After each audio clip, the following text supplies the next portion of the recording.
विद्यार्थी मित्र, आपण यापूर्वीच्या तासांना काही व्याकरणाचा भाग पाहिला होता.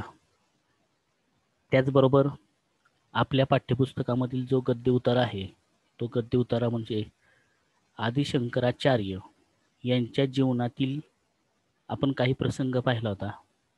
ते प्रसंग पाहण्यापूर्वी त्यांचे बालजीवनाविषयी, त्यांच्या वडिलांविषयी किंवा त्यांच्या आईविषयी आपण माहिती याच्या पूर्वीच्या परिच्छेदामधून घेतलेली होती.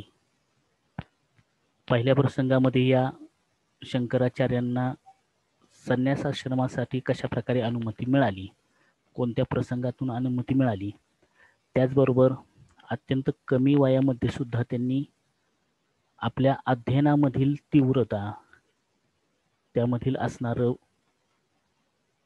त्यांचं जे सचोटीचं जीवन आहे ते जीवन, त्याचबरोबर त्यांच्या जीवनातील जो प्रसंग की पूर्णा नदीला स्नान करण्यासाठी गेलेले असताना त्यांचा पाय जेव्हा मगरीने पकडला त्यावेळेला आपला अंत आता आलेला आहे, जवळ आलेला आहे आणि त्यावेळेला केवळ शेवटची इच्छा मागावी याप्रमाणे शंकराचार्यांनी आईला संन्यासाश्रम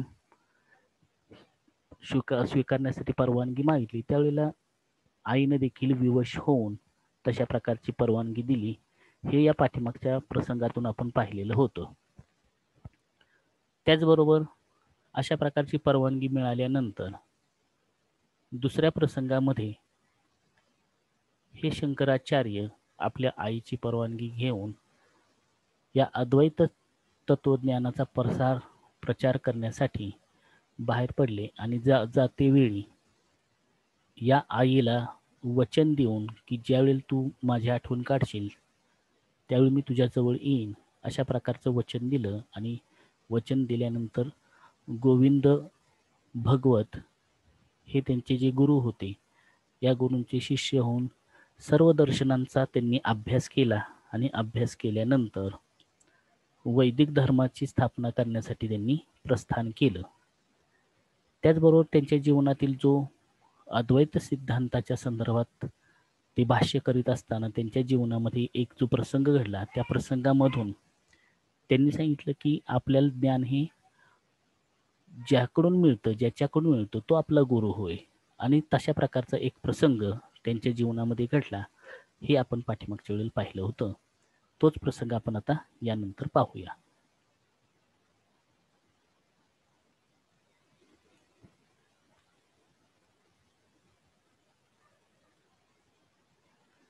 हा जो दुसरा प्रसंग आहे, तो दुसरा प्रसंग यस्मात् ज्ञानम लभते स गुरुः, ज्याच्यापासून आपल्याला ज्ञान मिळतं तो आपण आपला गुरु मानावा. हा भाग आपल्याला झालेला आहे. तरी देखील पुन्हा एकदा बघा. एकस्मिन् दिने आचार्यः शिष्यगणेन सह गंगा स्नानार्थम अगच्छत. तदा मार्गे कः अपि दरिद्रः मलिनकायः जीर्ण वस्त्रधारी मनुष्यः तस्य पूर्वतः आगच्छत. तम दृष्ट्वा शिष्याः तम अपसर अपसर इति उच्चैः अवदन्. याचं भाषांतर. एके दिवशी आचार्य शिष्यगणांसोबत गंगा नदीवर स्नान करण्याकरता गेले. तेव्हा रस्त्यामध्ये कोणीतरी गरीब, मलिन, मळकट शरीर असलेला, फाटके कपडे घातलेला मनुष्य त्यांच्या समोर आला आणि त्याला पाहून बाजूला हो, बाजूला हो असे त्याचे शिष्यगण म्हणाले. त्यावेळेला तो मनुष्य म्हणाला, अपसर अपसर इति कम वदसि, शरीरम वा आत्मानं वा. आत्मा तु परमेश्वरस्य अंशः, अतः सर्वेषां समानः एव. तथा च सर्वेषां शरीराणि पंच महाभूतात्मकानि. तर्हि कथं तव शरीरं मम शरीरात् भिन्नम्, अहं च त्वद्भिन्नः. वेदांत तत्वस्य सारं तस्य मुखात् श्रुत्वा आचार्यः तं प्रणनाम. ज्ञानं तु कस्मात् अपि ग्राह्यं, यस्मात् ज्ञानं लभते स गुरुः एव इति विचारेण आचार्यः तत्र एव मनीषा पंचकम इति स्तोत्रम रचितवान. या प्रसंगामध्ये बघा की ज्यावेळी तो मनुष्य समोर आल्यानंतर त्याचं ते अजागळ असं रूप पाहिल्यानंतर शंकराचार्यांचे जे शिष्य होते ते शिष्य त्याला बाजूला होण्यास सांगतात. अशा प्रकारे बाजूला हो असं सांगितल्याबरोबर तो मनुष्य शिष्यांसह शंकराचार्यांना म्हणाले की बाजूला हो असे कोणास म्हणत आहात आपण, शरीरास की आत्म्यास?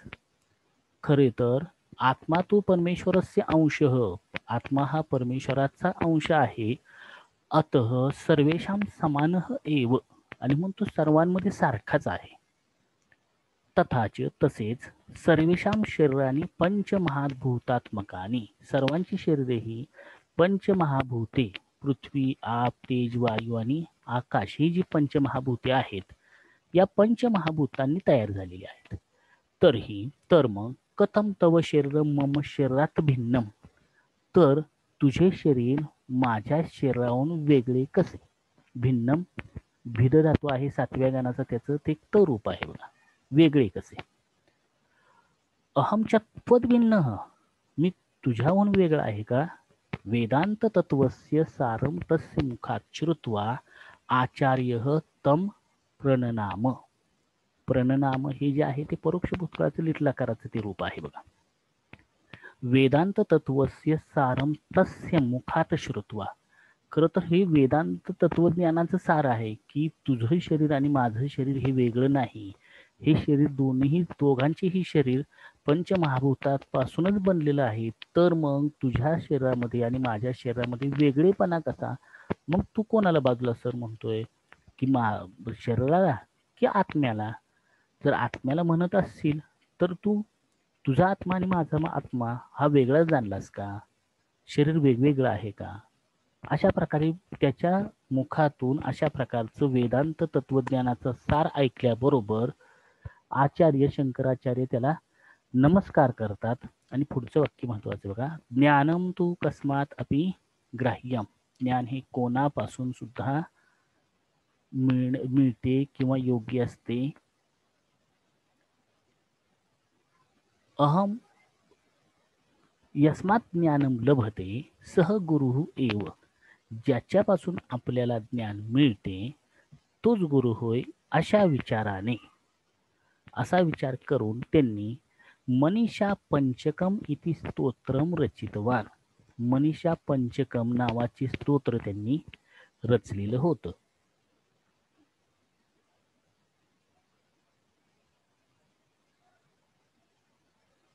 त्यानंतरच्या प्रसंगामध्ये अशा प्रकारचं मनीषा पंचकम हे स्तोत्र रचल्यानंतर शेवटच्या भागामध्ये आपल्याला या शंकराचार्यांच्या विषयीची माहिती आपल्याला शेवटच्या परिच्छेदामध्ये पाहायला मिळते. त्यामध्ये एवम अशा प्रकारे आ सेतु हिमाचलम, सेतू म्हणजे पूल. आता हा पूल जो आहे तो कोणता? तर श्रीरामानं सीतेला शोधण्यासाठी ज्या वेळेला लंकेकडे प्रयाण करत होते त्यावेळेला एवढा मोठा समुद्र पार करणं हे शक्य नाही. त्यावेळेला सर्व वानर सेनेच्या मदतीनं श्रीरामानं जो भारतापासून ते लंकेपर्यंत जो पूल बांधला, तो पूल म्हणजे तो सेतू जो आहे तो संदर्भ या ठिकाणी आहे.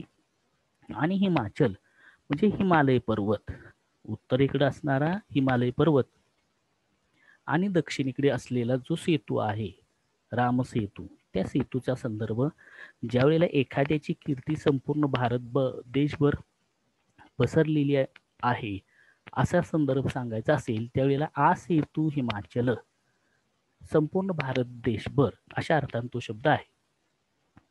एवम अशा प्रकारे आ सेतु हिमाचलम पर्यटनम अद्वैत सिद्धांतस्य प्रचारम सहा अकरोत. अशा प्रकारे आ सेतु हिमाचलम म्हणजे पूर्ण भारतभर अद्वैत सिद्धांतस्य प्रचारम, अद्वैत सिद्धांताचा प्रचार त्यांनी पूर्ण भारत देशभर केला. अष्टवर्षे चतुर्वेदी, चतुर्वेदी म्हणजेच 4 वेदांचा जाणकार असलेला. 4 वेद कोणते? तर ऋग्वेद, यजुर्वेद, सामवेद आणि अथर्ववेद. अष्टवर्षे वयाच्या 8व्याच वर्षी त्यांनी 4 वेदांचं अध्ययन केलं. द्वादशे सर्व शास्त्रवित आणि 12 वर्षे म्हणजेच 12व्या वर्षी त्यांनी सर्व शास्त्रांचं अध्ययन, सर्व शास्त्रांचं अध्ययन, मग ते काव्य, नाट्य, व्याकरणशास्त्र, गणितशास्त्र, खगोलशास्त्र इत्यादी शास्त्रांचा अभ्यास त्यांनी केलेला होता.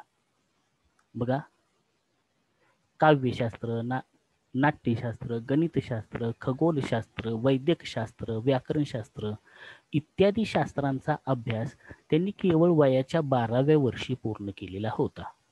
वयाच्या 16व्या वर्षी त्यांनी विविध भाष्य ग्रंथ, विविध भाष्ये केली.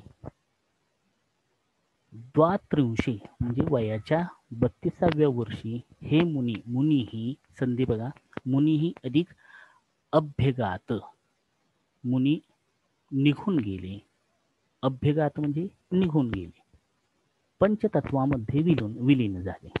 अशा प्रकारे आसेतू हिमाचल हिंडणाऱ्या, हिमालयापासून ते सेतूपर्यंत हिंडणाऱ्या, दक्षिण टोकापर्यंत हिंडणाऱ्या त्यांनी अद्वैत तत्वज्ञानाचा प्रचार केला. अद्वैत तत्वज्ञान म्हणजेच हे सर्व पृथ्वी तलावर असणारे सर्व जीव जे आहेत ते एकाच परमात्म्याचे अंश आहेत, त्यामध्ये कोणीही भिन्न नाही, अशा प्रकारचा अद्वैत सिद्धांत, या सिद्धांताचा, या तत्वज्ञानाचा प्रसार त्यांनी पूर्ण भारत देशभर केला.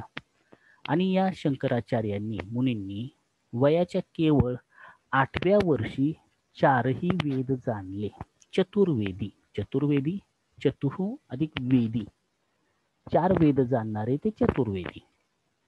12व्या वर्षी सर्व शास्त्रांचे जाणकार झाले आणि वयाच्या 12व्या वर्षापर्यंत सर्व शास्त्र, मग नाट्यशास्त्र, काव्यशास्त्र, गणितशास्त्र, खगोलशास्त्र इत्यादी शास्त्र त्यांनी जाणली. आणि वयाच्या 16व्या वर्षी त्यांनी भाष्यांची रचना केली. आता ही भाष्ये कोणकोणती हे शेवटच्या भागामध्ये आपण पाहणार आहोत. कोणकोणती भाष्य त्यांनी आपल्या जीवनामध्ये केलेली आहेत. आणि वयाच्या 32व्या वर्षी ते स्वगृही म्हणजेच पंचतत्वामध्ये विलीन झाले. त्यांचा मृत्यू झाला. म्हणजे केवळ त्यांना मिळालेल्या 32 वर्षामध्ये त्यांनी अभूतपूर्व असं ज्ञान, त्याचबरोबर अभूतपूर्व असं वाङ्मय साहित्य निर्माण केलं. आणि हे त्यांचं या ठिकाणी वैशिष्ट्य आपल्याला पाहायला मिळतं. बघा, हे वयाच्या 8व्या वर्षी, 12व्या वर्षी, 16व्या वर्षी त्यांनी विविध भाष्यांची रचना केलेली होती. अशा प्रकारे आपण या पाठामध्ये श्री शंकराचार्यांच्या विषयीची भाष्ये जी आहेत त्या भाष्यांच्या विषयी माहिती पाहिली. त्यांचं जीवन, त्यांनी अत्यंत अल्प वयामध्ये कशा प्रकारे कोणकोणतं ज्ञान आत्मसात केलं, ही माहिती आपण या पाठामध्ये पाहिलेली आहे. आता या पाठामधील जे शब्दार्थ आहेत ते शब्दार्थ आपण आता पाहूया.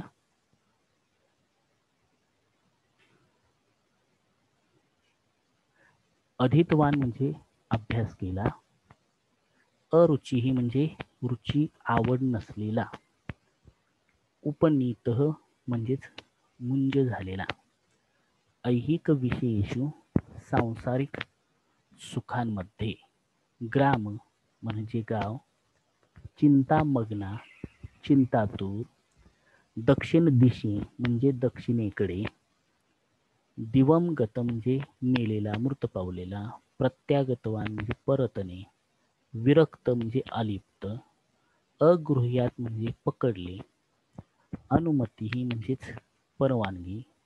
अवाबोधयत ज्ञान होणे. आक्रोशत ओरडला. आर्ततया आर्ततेने. घटितम घडलेले. झटितम झटकन.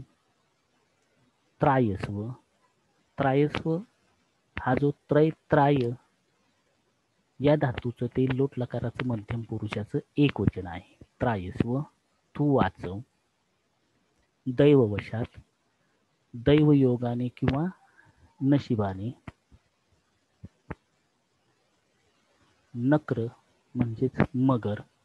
प्रतिश्रुत्य म्हणजेच आशाजनक. प्राणमत वाकलेले किंवा वाकून, भयाकुला, घाबरलेला, मग्न, मग्न असलेला, मग्न मत्स्य या धातूचं ते एक त रूप आहे. रोदन म्हणजे रडत रडत, विवशा म्हणजे विवश झालेली अशी ती माता. विवशा हे आर्यांबा यांचं विशेषण आहे. संन्यासी, स्मरिष्यसी तुला आठवेल, अंश म्हणजे भाग, अपसर अपाधिक श्रू धातू एक परस्मैपदीचा, लोट लकारचं मध्यम पुरुषाचं एक वचन, बाजूला हो अपाधिक श्रू धातू आहे. अभ्यागात म्हणजेच झाला. आत्मानम आत्मन अनंत पुल्लिंगी नाम चालवलं तर द्वितीय विभक्तीचं एक वचन. आत्म्याला आसेतू हिमाचलम म्हणजेच हिमालयापासून ते सेतू म्हणजे दक्षिणेपर्यंत संपूर्ण भारत देशभर. उच्चही म्हणजे मोठ्याने, चतुर्वेदी म्हणजे चार वेद जाणणारा, जीर्ण वस्त्रधारी म्हणजे फाटके तुटके कपडे घातलेला, पंचमहाभूतात्मकानी म्हणजे पंचमहाभूतांनी युक्त, पर्यटन हिंडून, प्रणनाम परोक्ष भूतकाळाचं म्हणजेच लिट लकाराचं ते रूप आहे, नमस्कार केला. भिन्नम भिद धातू सातव्या गणाचं त्याचं ते एक त रूप आहे. मलिन काय हे त्या मनुष्याचं विशेषण.